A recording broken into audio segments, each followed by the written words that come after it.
Hello, everyone. Welcome to our usually scheduled Sunday talk within the Nine Sided Circle. I'm one of your two hosts, Nor Kyle. And I am the other one of your two hosts, Mushtaq Ali. Yeah, so thank you for joining us. Whether you're here live or you're watching on the YouTube replay, we feel you with us and we really appreciate you being here. So, I think we do need to do our little YouTube spiel. So that's fun, right? We all love that part. All right, so you know the deal. It really helps us out always and every time if you are willing to like our video, leave us a comment perhaps, and of course, subscribe. And additionally, you can also share any video you like with your friends and enemies for your and their viewing pleasure or torture. That's up to you. Uh You can also share it to total strangers. Walking up to yeah. them on the street with your phone going, hey, look at this. That's perfectly Yes. fine if you do that. Trust me. It'll be good. Good for you, good for your social life. So yeah, what else? We are still available for one-on-ones, and if that interests you, all you gotta do is send us an email and we will send you, after a little introduction, some links to our schedules and you'll be able to sign up and do that. We are doing $50 for initial meetings with people. That's, where you get to know us, we get to know you. You save a little money on that first meeting because it's kind of we're seeing this, if we're a good fit for one another in terms of the work we do as teachers and what you're looking for in terms of your goals as a seeker. And yeah, then our regular consults are $100, and each of these are an hour long. At And least. at least, yes, we tend to be a little flexible as needs demand, but we enjoy doing that one on one work. And if that's interesting to you, take us up on it. Anything else, Mushtaq? No, I think that's it. Yeah, okay. So, we're going to be talking about a topic this night that is fundamental to getting anywhere on this path, whether you consider that for you the fourth way path or the Sufi path or some weird eclectic, but still, shall we say, copacetic type path with what we do here. And that is the idea of having to create a foundation of usable energy that you can apply to doing the work. And you'll see how sensible this is as we get into the conversation.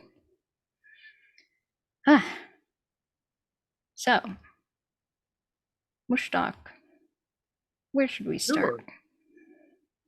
We should start probably with the idea of what the hell do you mean energy? Is this one of these woo-woo things where you hold a crystal and all of a sudden you're empowered and stuff like that? Oh, yeah, definitely worth exploring what we mean when we Yeah, use the that word. answer to that is no.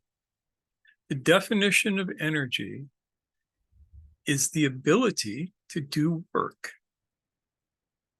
That's not even esoteric. That's just basic. The ability to do work. So, what work are we trying to do? In this case, we are trying to move from a mechanical state into an awakened state. And to do that, your energy has to be above a certain threshold. If the energy is not above that threshold, you literally can't make change. A loose analogy is nerves. You have nerve cells. A nerve cell is either firing or it's not. There's no intermediate state. It's either on or off. And it will not fire until it gets a certain threshold stimulus. And this is mediated in the human body by various different things. GABA, for instance, which is a neurotransmitter, it inhibits the transmission of energy through the nerves, or signal through the nerves would be another way of saying it. And everybody has GABA. So in order for the nerve to fire, it has to be above the threshold that the GABA has set for that nerve. This is really rough. This is not a biology lesson, just a general idea. So what happens if you can't get your energy up above that threshold? The answer is you are stuck doing what you've always done, because that's all you have energy to do. The mechanical patterns that you've developed through your life are low energy patterns. Does that make sense so far? You don't have to believe this shit. You just have to entertain it for a little bit. Take it as an as-if problem.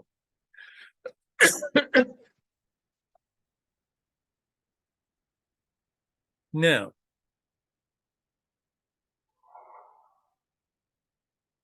you would ask yourself, why don't I have enough energy to do this? And the answer is, you should. And you don't, because your energy is being wasted in maintaining the mechanical state.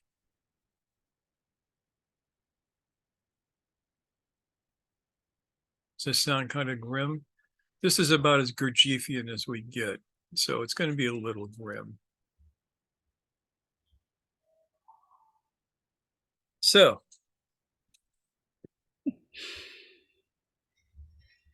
how am I doing, Noor? Good. You're doing good. And Khalil gave you a heart. He approves. We're getting all grim and Gurdjieffian. It's good. So, how does your mechanical self gobble up all your energy? This is not a rhetorical question. Who has an idea of how that happens?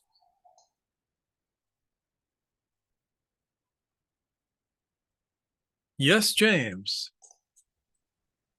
Well, part of the mechanical self is it's constantly maintaining and running a set of programs, even if they have nothing to do with the realities of your internal, external environment. That must be a big burn on energy. That's my way of thinking it. Is that what you're getting at? That's a definite thing, yeah. Mm-hmm. Imagine thinking the same thought over and over again. 10 years ago, somebody said something mean to you, and you still think about it. Yeah, And most I of us know have that. been there. Yeah, that's the thing, right? Most of us have been there, if not all of us. Yeah, I'm saying most of us because somebody is liable to go, well, what about that Not guy? He me. isn't there. And Yeah. I don't care. He's probably there and just managed to fool you. So, Especially if you think you're thinking that thought. Because that's always a question, right? Are you thinking that thought? Or is the thought thinking you? Whose thought is it? Well, if it's rattling around in my head, I usually assume that it's mine. But your point is well taken, because the thoughts tend to be just mechanical. And some of them have been installed. Bill says Yeah. bingo. Yep. So, Nancy, I notice you're unmuted. Do you have something you'd like to share? Hypothetically, the purpose of these habits could be to block energy. You know, who knows what you might do if you weren't running on rails? It's true. Having enough energy can be scary to people. Mm-hmm.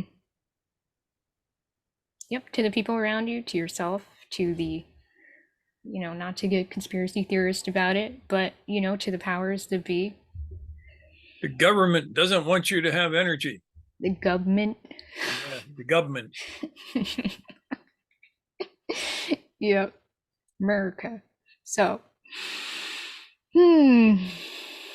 how do we take that in stride? You know, we can assume that this is one of those thresholds that we all have to cross in some way. And I will hold that thought. I saw that Carl was unmuted.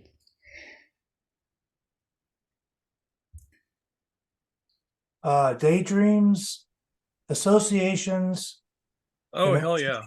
imagination. Those Mhm. are large energy users. Yeah. Now, interesting. I'm glad that you brought that up because that's the perfect segue into the next part of this. The worst energy losses come through the wrong use of centers, Mr. G used to call it.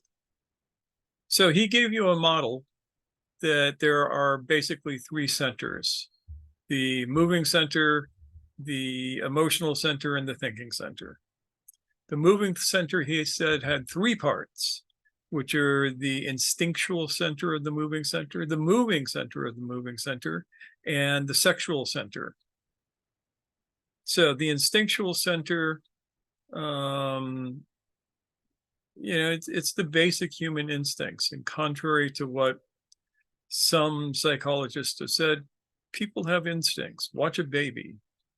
That baby knows how to suck without having to have been told.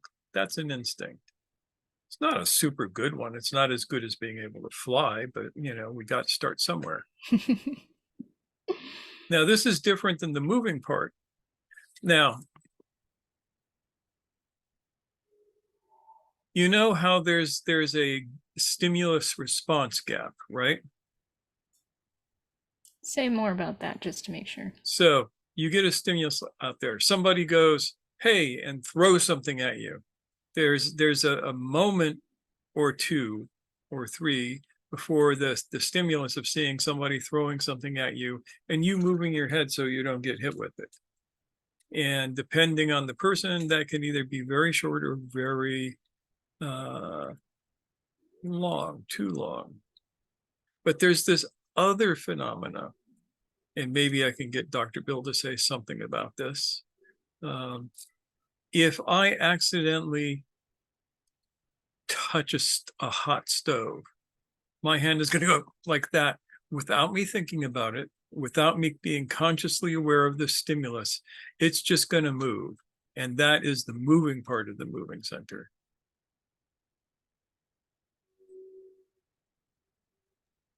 Sure. Fundamentally accurate. At the level where instinct blurs into reflex, those nerve fibers are routed on a very short loop. Of note, though, just to put a little pin in it, even the most reflexive stimulus responses have a break in them. They Yes. might be tenths of a second, but it is baked into the instrument. It is baked into being in a human body. So just because we do speak of the reflex of the hot stove, and we speak accurately of it, does not mean that we are making an exception to the notion of stimulus, gap, response. And I do hear some people trying to argue that that is a gotcha. So I wanted to take a moment to stomp dance all over that. For those of you who don't know Dr. Bill, and the question would be, why not? When we say doctor, we mean MD. We mean highly skilled, vastly knowledgeable MD. If I have a medical question, he's like the first person I think of. And he's been in the business a very long time and has more pieces of paper up on his wall than I can count. Yep, and he's a I am long-term only an friend. egg. Yeah. Honest, so help me, Hannah, I am only an egg. Mm. I just have what my first fencing master said, I have 5 more minutes. That's all. have 5 more minutes. Yeah. Yeah. Well, what I was going to say was, nonetheless, Dr. Bill, you're a longtime friend of Mush Talks and becoming a longtime friend of mine. So it's good to have you here. Yeah. And we have things in common, like liking to stab people. Yes. So thank you, Dr. Bill. Where were we, Mush Talk? Let's not get too far afield. So, Stimulus response gap. yes. So the reflex stimulus response gap, which is vastly quicker than the don't even know what to call the other one, the thrown at your head stimulus response gap, works in a slightly different mechanism. So that gives you the instinctual center and the moving center. And then the sexual center is pretty clear.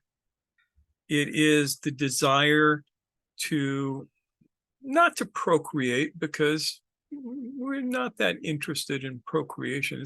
It's a desire to create a wonderful cascade of neurotransmitters and bask in the radiance thereof. And there's a bunch of stuff to that. But so that's all moving center stuff. Now, what if the emotional center steals from the sexual part of the moving center, steals the energy from that? What does that look like? Carl just told us, fantasies. Think about the guys who spend thousands of dollars and hundreds of hours watching, what's the name of that thing that's big now? OnlyFans. That's the one. OnlyFans. Where you can pretend that you have friends and that they're girls.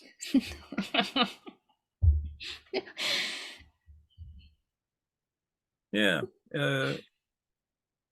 And all of that energy, which is supposed to be in its proper center, is being sucked into the emotional center and sometimes up into the intellectual center to create these fantasies, which are quite addictive sometimes, around what you're seeing, but are powered not on emotional energy or intellectual energy, but on sexual energy. So it's stole from the sexual center. Let's say somebody hurts your feelings and the emotional center begins to steal from the thinking center, the intellectual center, and uses it to ruminate over and over again about the hurt, creating scenarios about telling oneself stories about it. I've seen people literally do this for years, wasting energy. Yeah. And the thing is, we, again, probably all do this, but it's a matter of degrees in catching ourselves doing it. And some people just let it go for years, decades. Well, it's because the behaviors are mechanical. Yeah. They are not conscious. They are done in a dream state.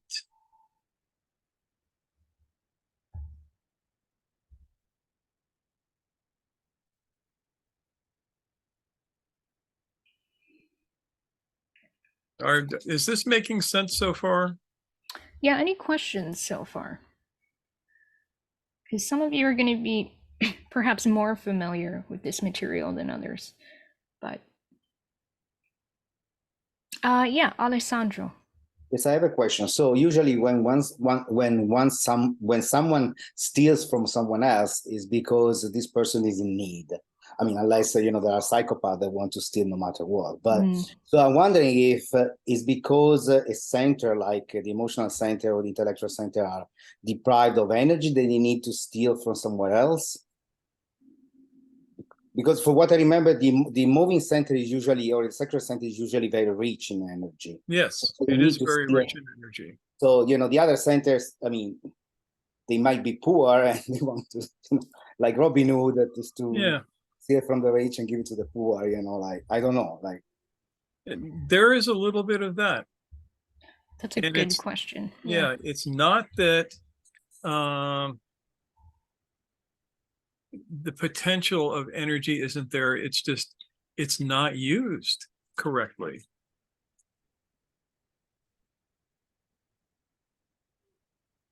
So you ask yourself, how do you cultivate thinking center energy? How do you cultivate heart center energy? How do you cultivate moving center energy? And how do you do it in a way that is proper and healthy and gives you energy rather than bleeds that energy off? If you've wasted all of your moving center energy dealing with emotional trauma, what happens to you? Or if you waste all of your emotional energy dealing with physical trauma.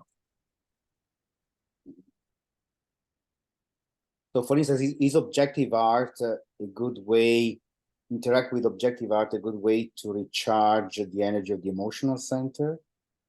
Sometimes, depending on the art, Okay. depending on the intention of the art. There are things like,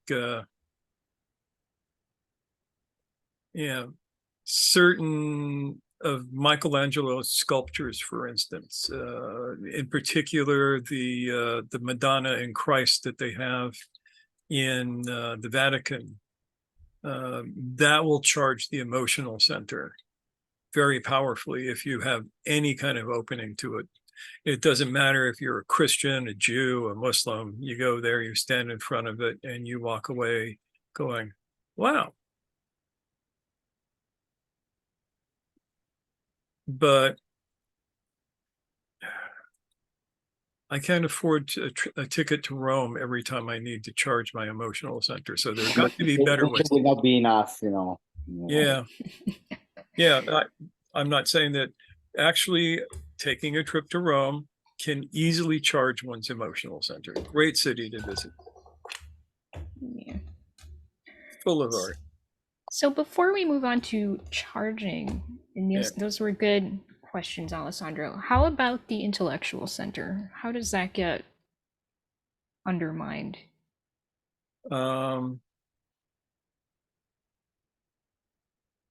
Using your intellectual center to do things like talk yourself out of proper moving center actions. Every time you start rationalizing something, you're probably burning off energy that you could use for something more useful. Yeah, so that could really be anything where you're using your intellect to kind of reason your way out of this, that, or into this, that, or the other thing. Noted.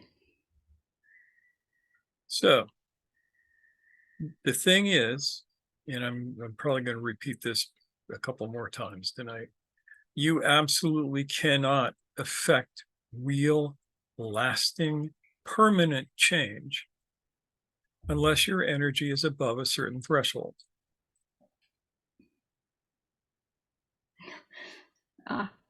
Yeah. Yes. Dr. Bill says, when it becomes an argument with yourself, it's an energy sink. True that.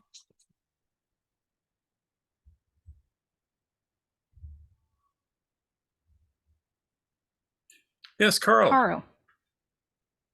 Well, Gurdjieff emphasized that it's important to try to get involved and make the greatest effort when you're young, when you have that much energy. I run across people that are older that are just starting, and I feel sorry for them. It's a problem because the fact of the matter is that you only have a certain amount of energy for evolution. And if you don't get it done by a certain age, it ain't going to be done. More grim Gurdjieffianness. More grim Gurdjieffianness. And it's sad, but it's true. I mean, I experienced that a lot. I can't stand being around people my own age. The smell of geritol just overwhelms me. So mean. But it's true.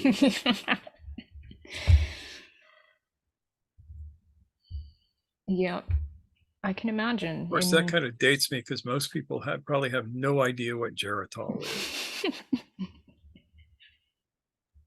Hey, hey, hey, hey, hey. That's why I said most people. You're still a youngin' though.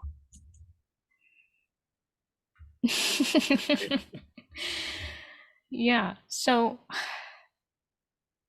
knowing that, I mean, I'm sure for you, Mushtaq, it does feel like time is short to make sure that you're making the most of the energy that you have in this moment now. Yeah, I see people who are in their 20s and 30s who are wasting their energy. And by the time they get into their 40s and 50s, they're not going to be able to do anything. They will have drained their battery. And then when that happens, it's not impossible to recharge the battery. It's not impossible, but it's damn hard. This is kicking me right in the feels. I've got to tell you that now. That's good. Yeah. Not in a too dramatic way, but God, I look back on my life and yeah. Yeah, so we give you a little motivation. No.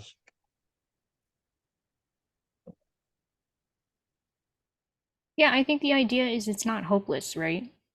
It's not hopeless. It's just mostly hopeless. All right, James says, there is a young man from Siam who said, it certainly seems that I am a creature that moves in determinate grooves. I'm not even a bus, I'm a tram.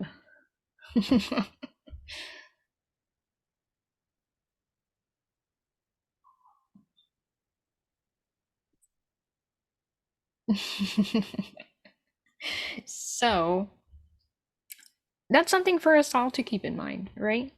And especially when you're young and relatively young, I am, that means it would be easy for me to take for granted the energy that I have or the time that I may have and push down the work down the road. And alternatively, to assume in a state of, not having a lot of charge, that I'm doomed to that state with no opportunity to make change. So we all have to make the most of what we have in front of us. We all have to realize that there is an opportunity.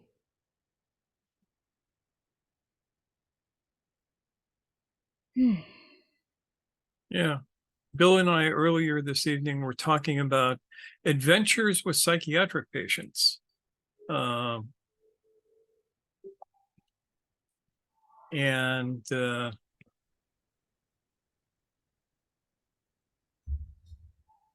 thing after a decade or so working in hospitals that I have noticed is that the people who I dealt with, by and large, had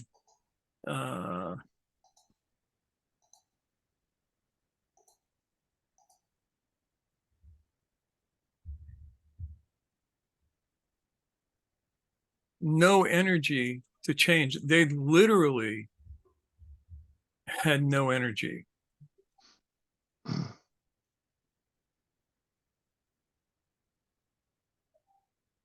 And if there's one thing, even somebody who was bipolar and in the manic phase where you think that they have energy, they don't have any energy that can be used for change. They can just bounce off the walls.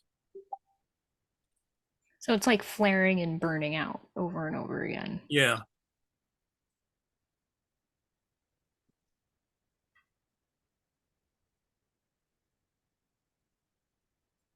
Substrate.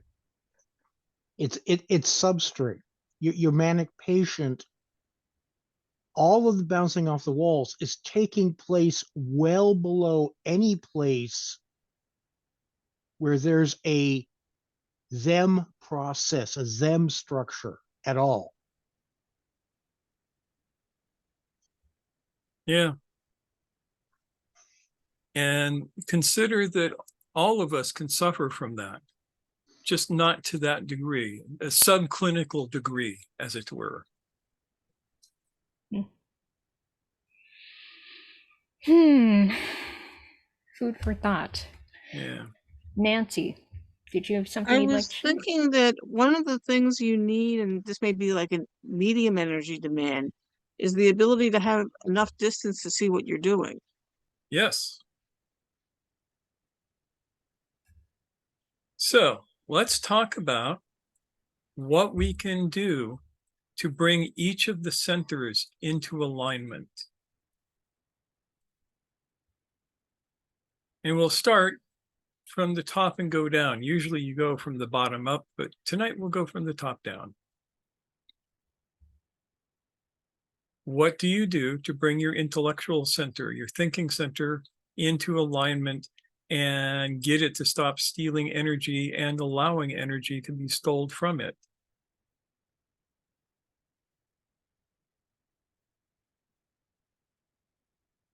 I'll give you a hint. In English, it starts with an M.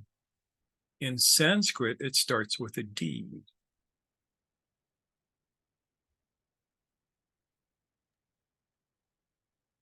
James, do you want to give it a shot? You did say M, didn't you? M.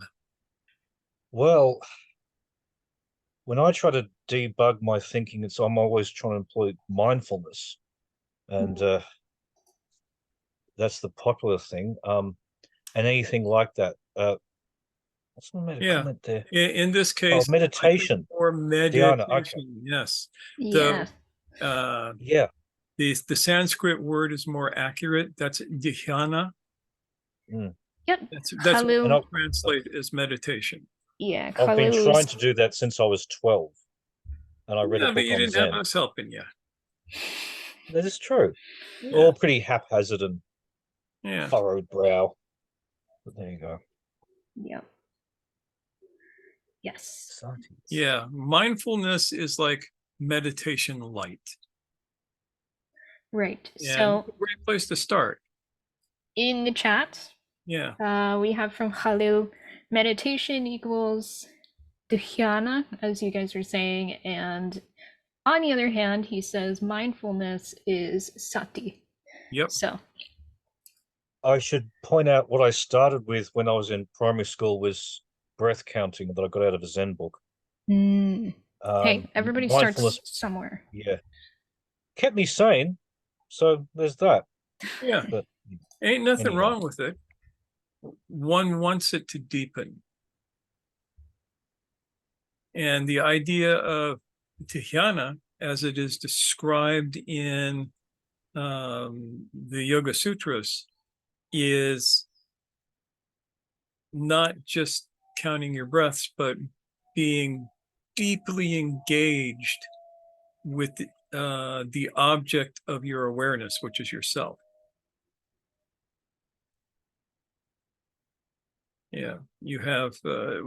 We've touched on this before, so I'm not going to go into it too deeply. But you have the withdrawal of the senses, concentration of awareness, deep involvement with that concentration, and then flow state. As the last four steps in the 8 spokes of yoga. And the last 3, when combined together, is what you want. That gives you the samyama, the great practice, which is what you want for your mind. And we probably need to touch on that again, or make a note. Yeah, I'll happily make a note. Yeah. Cool.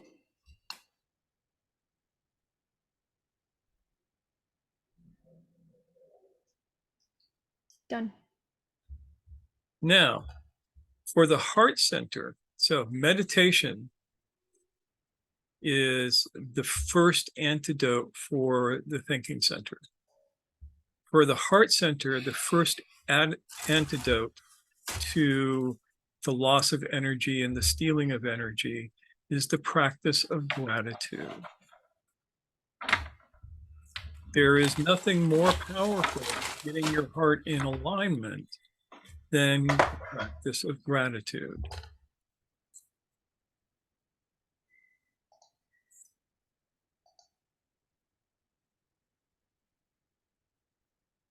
Because when your heart is in a state of gratitude, there's no room for the other shit. And your moving center, your thinking center might go, hey, give me some energy. And your heart's going to go, shh, I'm being grateful.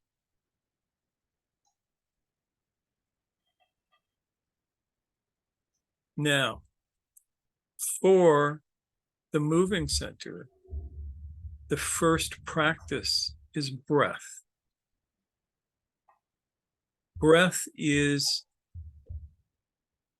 the thing that brings your moving center into alignment, and it is the bridge between the moving center, the heart center, and the head center that allows them to work together properly with proper use of energy.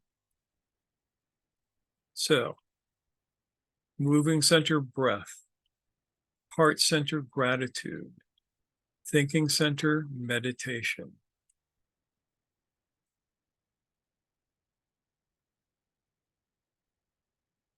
And if you're not sure about how to meditate, I will give you my favorite meditation, which unfortunately I didn't come up with. I wish I had, but it is the most brilliant meditation possible. And we are doing this in honor of Adyashanti's retirement.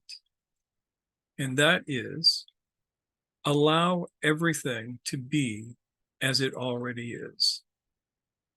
Just that. When you can sit there and allow everything to be as it already is, you are in a proper state of meditation.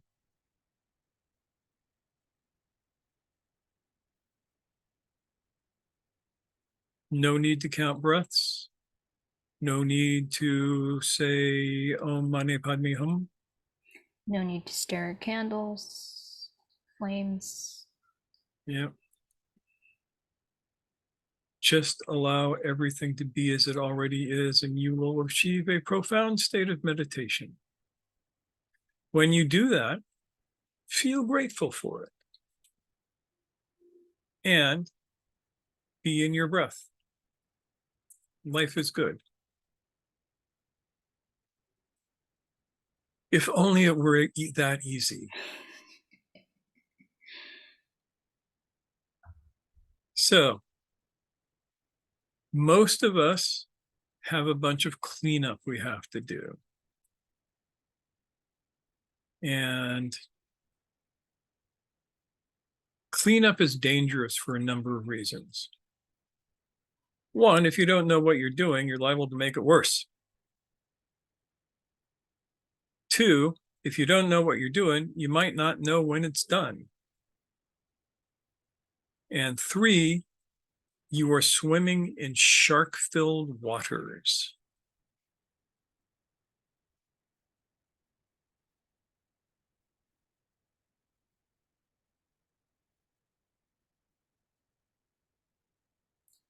Say more about that.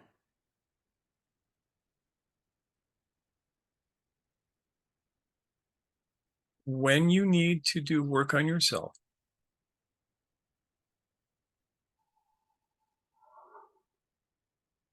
and you don't know how, you look for help. And for every one place that can give you real help, there are 1,000 places that will not give you help, but will take your money and keep you coming back.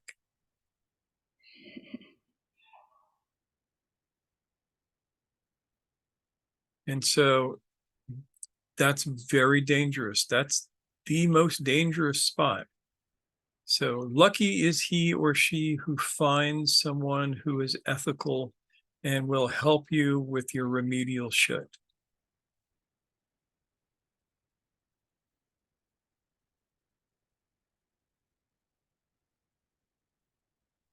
Yeah, that's another line of distinction we often make, is this idea of remedial versus generative work.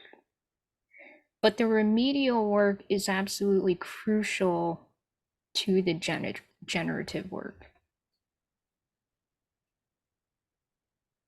Yeah. I So, mean, you can, I think, as we've said it before, you know, remedial is cleaning up all the stuff that keeps you stuck. Generative is what allows you to move forward from what gets you stuck. And there is some sense that these are happening simultaneously, of course, but bypassing is something you don't want to do. yeah. Yeah.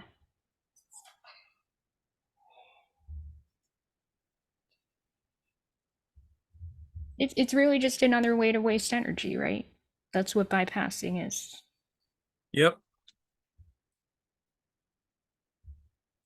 It's a way to spin your wheels and not ever change, but feel like you're changing. Ouch. Yeah. Again, we've all been there.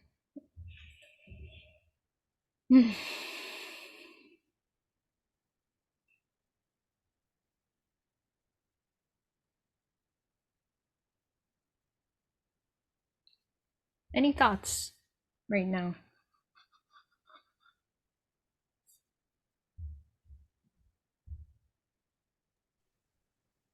Nancy. I was wondering whether the let everything be what it is meditation, to what extent is it non-breath meditation? It is neither breath nor non-breath. Okay. It's just not, that's not necessarily focused in the breath. Okay. Breath is something slightly different. You can hold your breath and do this, at least for a while. You can ignore your breath, at least for a while. But that it's not breath focused. Breath is slightly different, but it is the clearest description of the meditation that we want that I know of at the intellectual level. Is that helpful, Nancy? I think so. It's that there are just so many things to let be what they are that aren't the breath, that you can pay attention to those too. Yeah, you probably don't want to try and do that one thing at a time. Try doing Right. everything at once.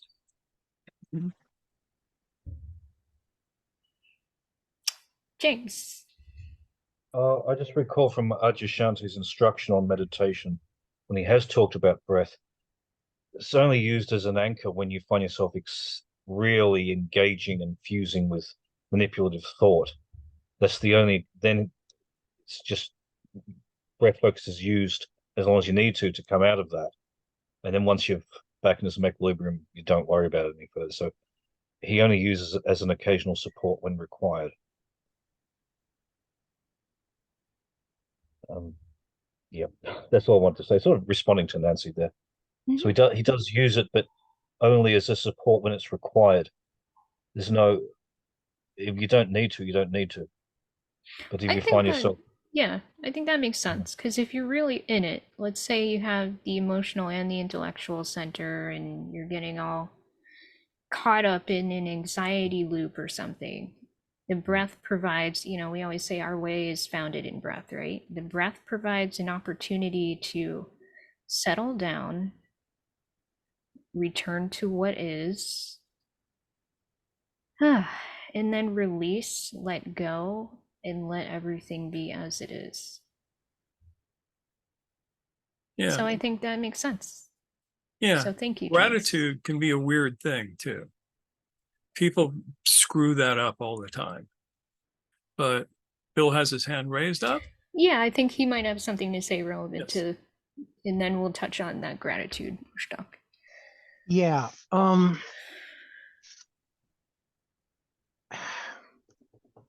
I think being with the breath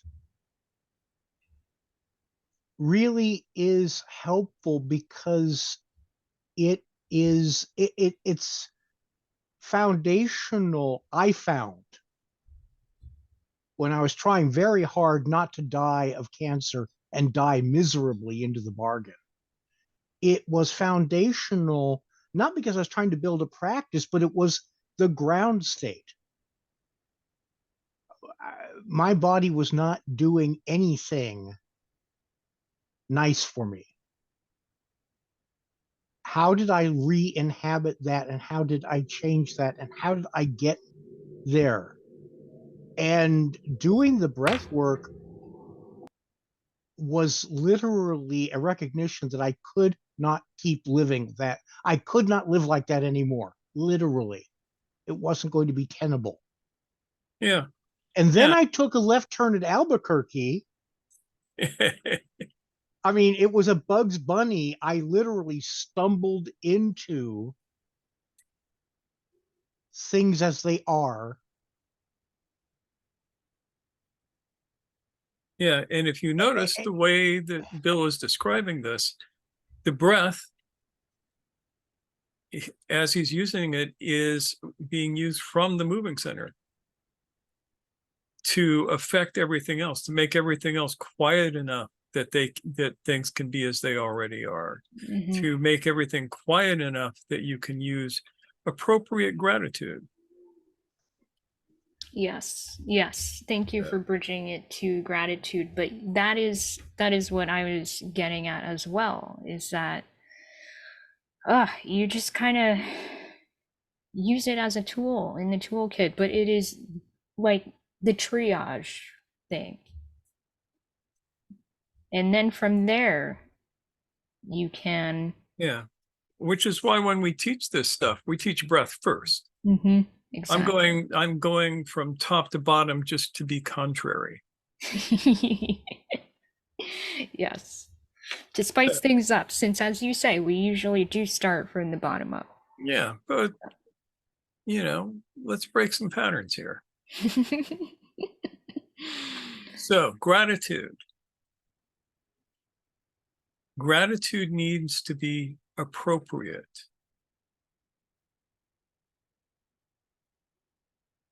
Going, oh, I am so grateful that that dude robbed me at gunpoint yesterday, is not appropriate. That is not appropriate use of gratitude. To go, oh, I am so grateful that I am learning all of these lessons from cancer. Not necessarily appropriate. Though more appropriate than being grateful for being robbed at gunpoint. Yes, riding the waves of that, yeah. Yeah. Be grateful for things that deserve your gratitude.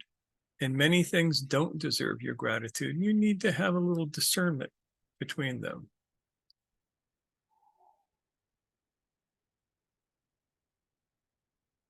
I think this is just a spur of the moment thought that occurred to me. Like the awe that situations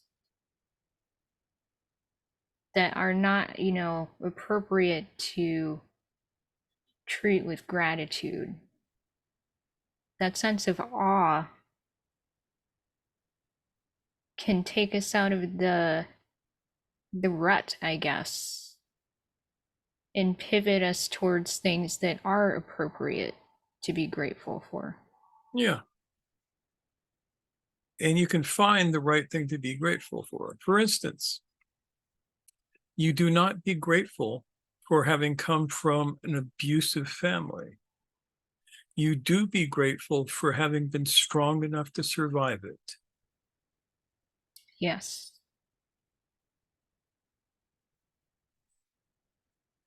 Yes, Bill. I am not grateful to have had cancer. No. Not the least damn bit.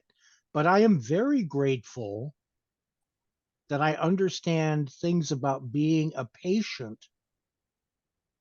that there was no way I was ever going to learn in a classroom or seminar and from an earnest talking head. Sorry, y'all. No, you're absolutely correct. You get to be our talking head for today. That's all right. But I mean, I relate to that too, in the sense that in a less drastic way. Growing up with a chronic condition forced me to grow up faster, to witness my own sinking into self-pity as, oh, you know, this is so unfair. Why am I saddled with this? And I just can't do anything. And shrinking into that, and then using that frustration with that state as a way to catapult myself. I can't get away from the chronic condition, but I can get away from the state that holds me in that despair,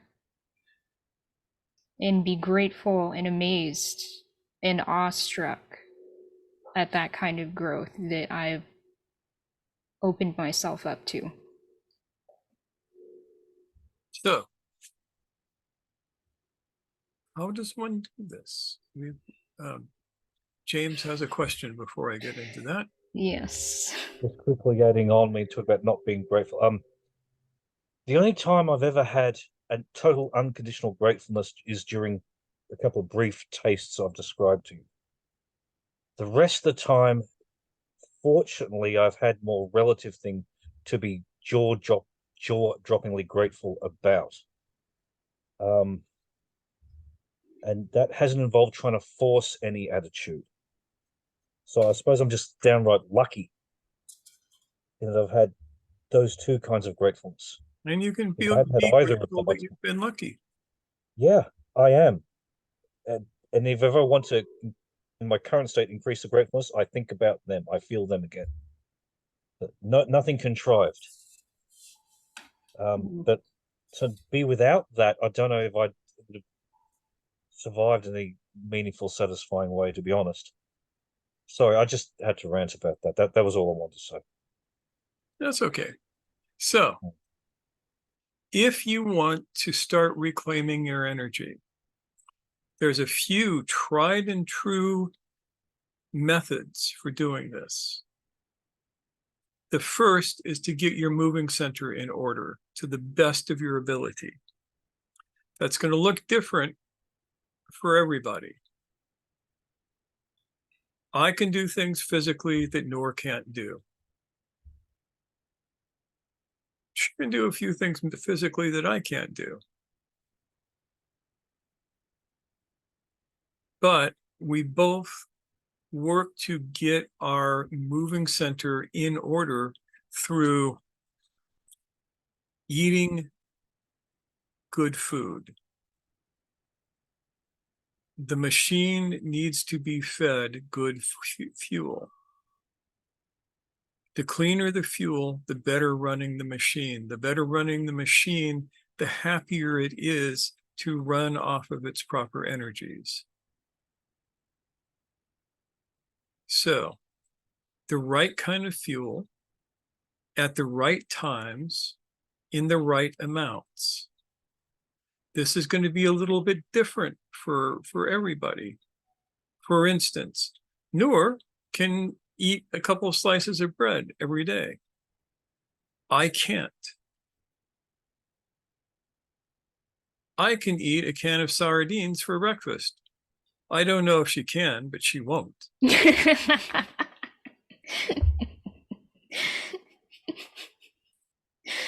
Right We've on. determined if you can do it, and I don't think we'll ever find I out. don't know if we'll ever find that out. Not unless it's like, you know, critical conditions. Yeah. So, move your moving center. This is important. It doesn't mean that you have to go to the gym and work out and do max lifts and all of that kind of stuff. But move your moving center. Even if it's just getting up and walking around your house once an hour. For 2 minutes every hour. Those things begin to get the moving center in order. When the moving center is in order, it is easier for it to run off of its own energy and not to try and steal from the other centers.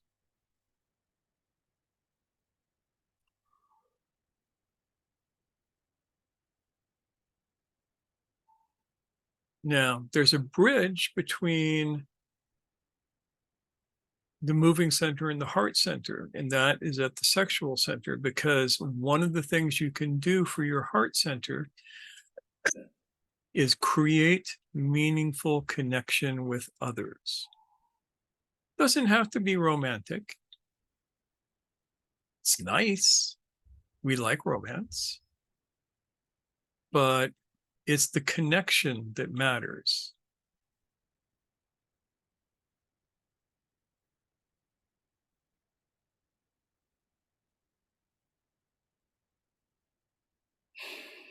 So when we say connection, let's say more about that. What Buber called the I-thou relationship. Yes, yes. Sorry, I have to fall back on philosophy, folks. Hang on. When you read Devani Shamsi Tabriz, you read connection. When you read Yunus Emre, you read connection. So that can give you some hints, but it is that I-thou relationship between you and the other, that you perceive the other as a subjectivity and the other perceives you as a subjectivity, and that's a groovy thing.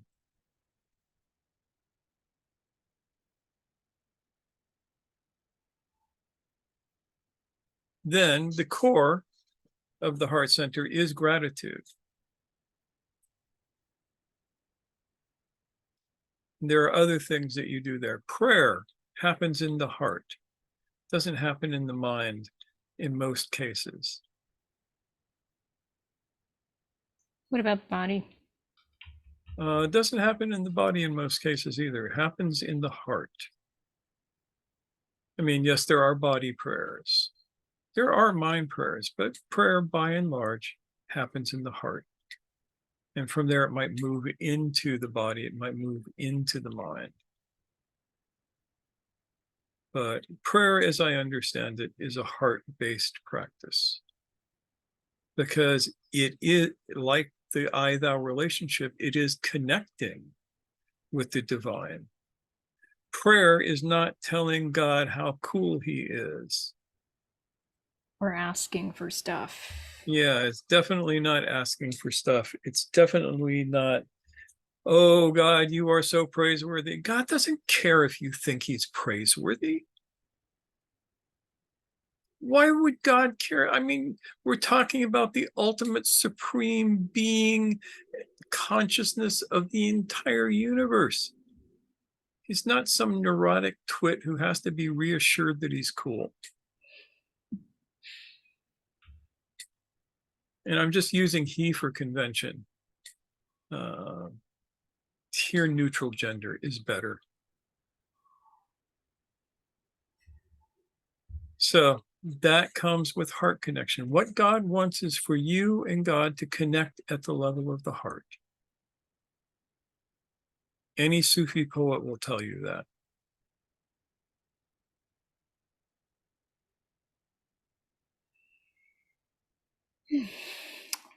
Dr. Bill, do you have a thought? I suspect that the notion of buttering up the Most High is based on a misunderstanding from outside. If I'm in an ecstatic moment and I am engaged with that which is. And I'm saying, you're awesome. That is engagement and joy. But from the outside, that can equally sound like buttering up. Yeah. And I really suspect if this is a long-standing pattern of mistake, which has been so obviously in front of everybody's face that nobody's ever stopped to say, excuse me? Yeah, there's and that's definitely part of it. There's the other part though, and we notice this because most of the God stuff is modeled on kingship these days. And the king is neurotic and needs to be reassured constantly Yes, how cool yeah. he is, because you want to keep him happy, because if he's unhappy, he'll kill you. You are my lord, you are my master. All things must be approved through you, O Lord and Master. Yeah. I am but your servant, etc., etc. Yeah, so I mean, we're moving beyond that. We're digging deeper, and as you said, prayer in this sense is meant to be however it looks about connection. Yep. And for the mind, meditation, which leads to presence. The ultimate practice of the head center is to be present, to be awake, to be in the awakened state and perceive everything that is going on in the heart and in the moving center while allowing everything to be as it already is. Mm.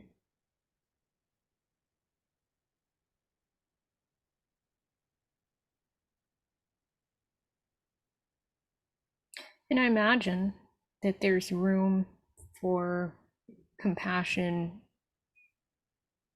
and gratitude in that. Oh, yeah. Yeah, the compassion and the gratitude is right use of heart energy. Mm-hmm. Yeah. So what's right use of head energy?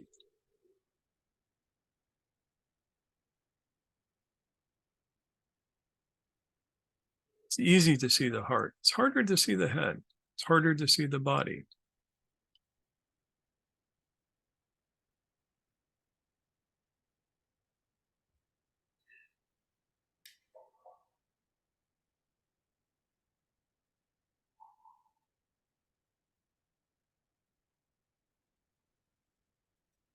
Who wants to give it a shot? Anyone who hasn't spoken yet want to give it a try?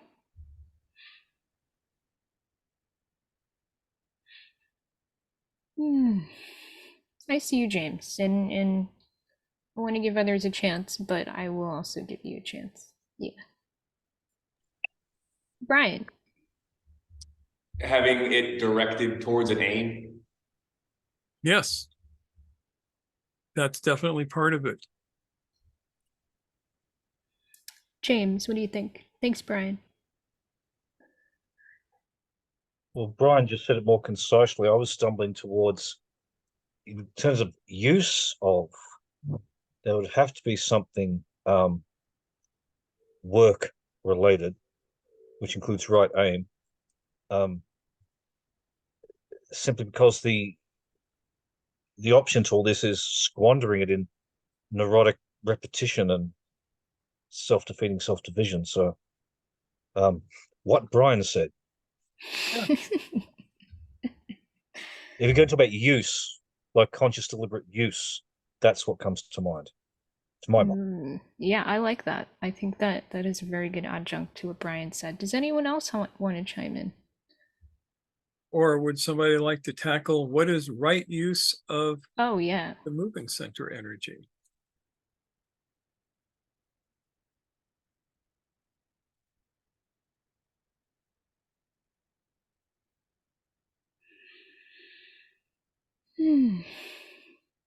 Yes, Brian, you know the answer to this. No unnecessary movements. No unconscious unnecessary movements. So I can sit here talking to you and stroking my beard, which I often do. And that's because I have set this up as an anchor for myself. You know what anchors are? Yeah, so it's a physical stimulus designed to trigger a specific state. And so when I do this, I am setting off that anchor. And that gives me deeper access to a state I'm looking for. And when I do it consciously. Now, an idiot who doesn't actually know anything but what he's read in books will look at that and go, oh, Gurdjieff says that unconscious movements are a sign of sleep. And so this guy must be going unconscious. Think about that. Think about how absolutely fucking stupid that statement would be.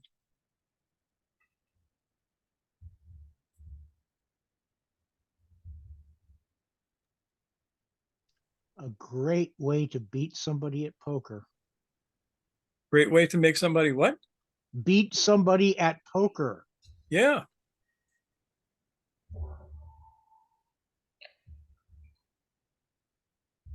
Yeah, the best poker players set up artificial tells, as we know. And I trained a guy in Silat who was a pro poker player, and he taught me how to make my eyes dilate at will. That is Yikes. a really cool skill. Yikes, indeed. Yeah, and Wow. I'm not going to tell you how it was done, but he could, I mean, he would say, watch this. And I'd look at his eyes and they just go, right? He Weird. just saw the coolest thing on the planet. That's bizarre. But, Yeah. I mean, clearly he had a use for that skill. Oh, yeah, he would do that when he had a shitty hand. And people would think that he had a great hand. And Right. if he bet just right, everybody else would fold. And he would win with, you know, a 5 high nothing.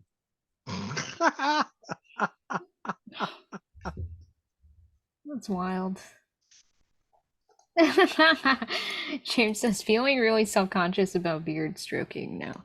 Yeah, well, you need not, because this is just one of those things where it's like, you know, the awareness can come to the practice, and then you get to do the practice consciously. If it feels good, what's wrong with it? Yeah. Enjoy One- stroking your oh. beard. Don't One do thing- it consciously. Now, one thing you want to watch is what are called self-regulating movements. So if I'm sitting here and you see me, can you see me right now? What's going on? That's right. You notice that little bounce? That's me bouncing my knee, which a lot of people will do. And that's usually an unconscious movement. It's called a self-regulating movement. Lip chewing. Yep. Neck scratching. Nose itching. Yes. You're ruining all my fun. Hey, it's not ruining the fun, it's just awareness. Yeah, have fun with it. Here's the thing. That's what I discovered in COVID when we had to wear masks, how much I was used to unconsciously touching my face. Like, what's wrong with me? Do I do this all the time? And most people do. Yep. Yeah. Yep. And then you can, you know, in a self-conscious way, you can be like, okay, I'm never doing that again. But then that's a mechanical response in and of itself, where it's like, oh, because someone pointed it out to you, now it's like, never. You can never choose to do the thing. Yeah. Yeah, What- remember, people who obsess about that sort of thing are idiots. Wow. Bear that in mind. It's And very I would offer important some, in I'm sorry, James. I would offer something I tell my students in the training hall all the time. The training hall is where we do the stuff that we'd like to get better at or to not do anymore. Mhm. It's not stupid in practice. So when it becomes the practice, give yourself a little space. Who knows what you will be tomorrow? I don't. You don't. You got to get to tomorrow. The ground is here, as my fencing master would say. I know what I'm going to be doing tomorrow. Another day older and deeper in debt. That's another reference that probably only Dr. Bill is going to get. Get off my lawn! As I wave a lightsaber hill, for God's sake.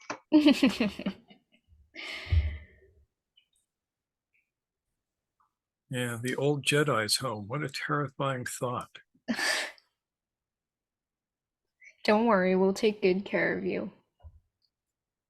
That's not what I was thinking of. When I worked in the last hospital I worked in, we got a patient with dementia.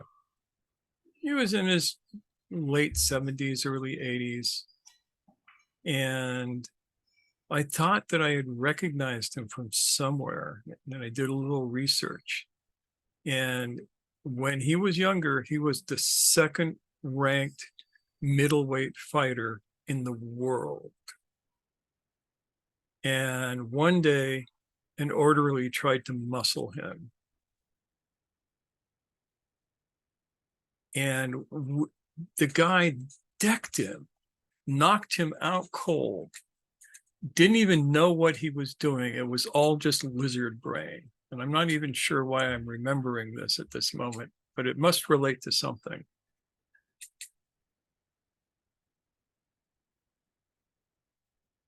Oh yes, old Jedi's home. That's the connection, because you don't want a senile person with a lightsaber. That could be really, really bad. You don't want a senile person with extended reach. And grabby hands, yes. No, lift you up from across the room. Oh man, yeah. I find your lack of faith disturbing. Yeah. You went there, Bill. You went there. Yes. I'm holding a lightsaber hilt as a fidget tool. Of course I went there.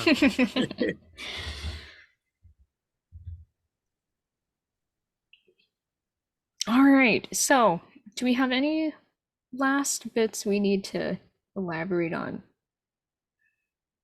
in this No, conversation? we can wrap this up. Yeah. Okay. So, I mean, I And would have love to dinner. hear from people we haven't heard from yet. Or even people we have heard from.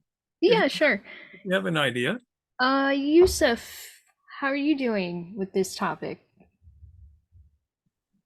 Yeah, I would like to ask about the sexual energy, which Gurdjieff mentions as a source. He says that man can use this sexual energy, which is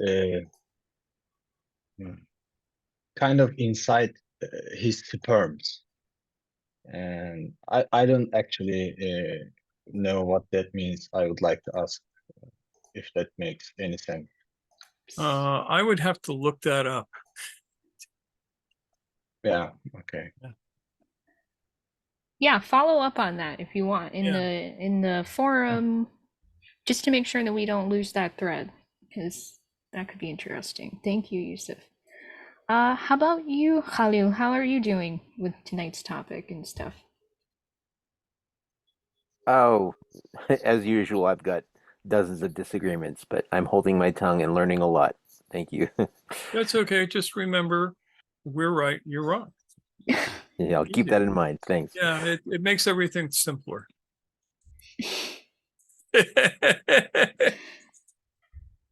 Such a pill.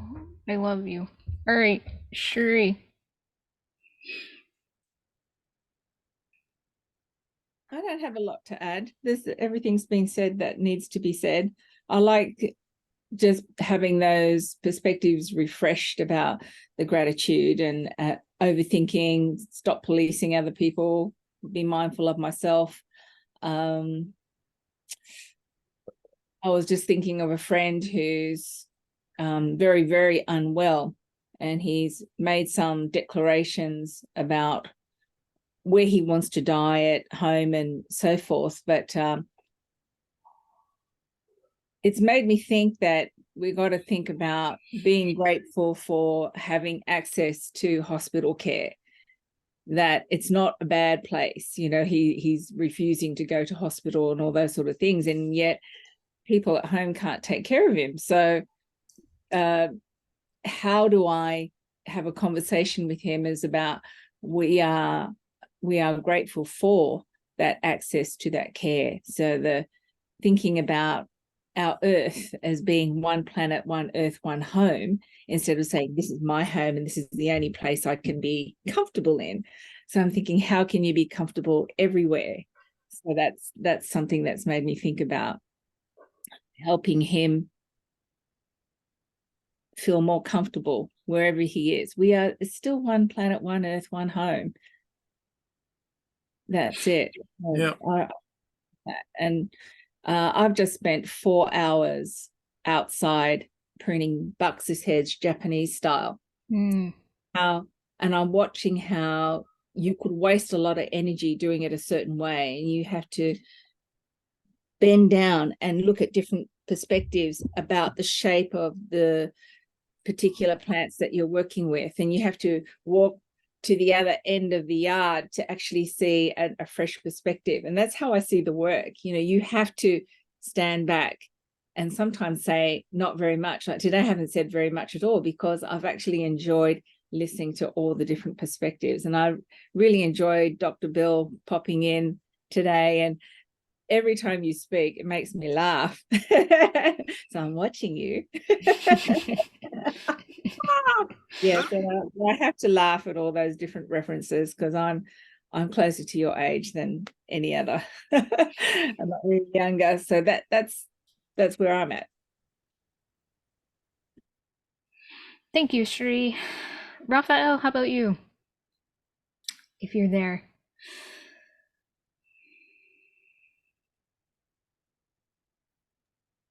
Yeah, I'm here. It's just a little bit noisy here. Sorry. All good? Yeah. That's okay. I'll pass. It's okay. Yeah. All right, no worries. Anyone else want to share some last thoughts? Even if it's cool if you've spoken previously. Just wanted to hear from people who had it, but we're good.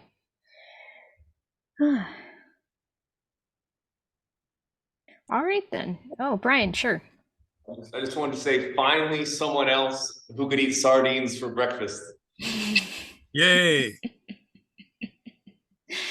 You could share breakfast together. You could be sardine bros. I cheer you on. Some time ago, I discovered the sardine fast, and it was actually quite nice. Yeah, I'm a big fan. Yeah. 72 hours of eating nothing but sardines. I am happy it helps him. I am grateful for that. I don't make her eat them. I keep all the sardines for myself. Yeah. He doesn't get any. They're my sardines. Truly. Would sashimi count? Sashimi, he is not into that. That's my domain. Yeah. Yeah. Aquatic parasites do nothing for me. All right. With that, we should wrap this up. Brian, I did put a couple of recipes in the recipe list for sardines. They're both Spanish recipes. Really good. I'm interested. Yeah, you'll like them. Nice. Thanks. All right. So let's go to Brady Bunch mode. Yes, hang on here just half a sec. There we go. Yay. Okay, everyone, thank you so much for being here. It's been a pleasure as always having you all here. So we can wave to each other and wave to everybody watching on the replay, and we will see you here next They don't week. care if we wave at them. It matters to me. That's why we do it. That's why we do it. All right, folks, take care. Take care. Bye-bye. Bye.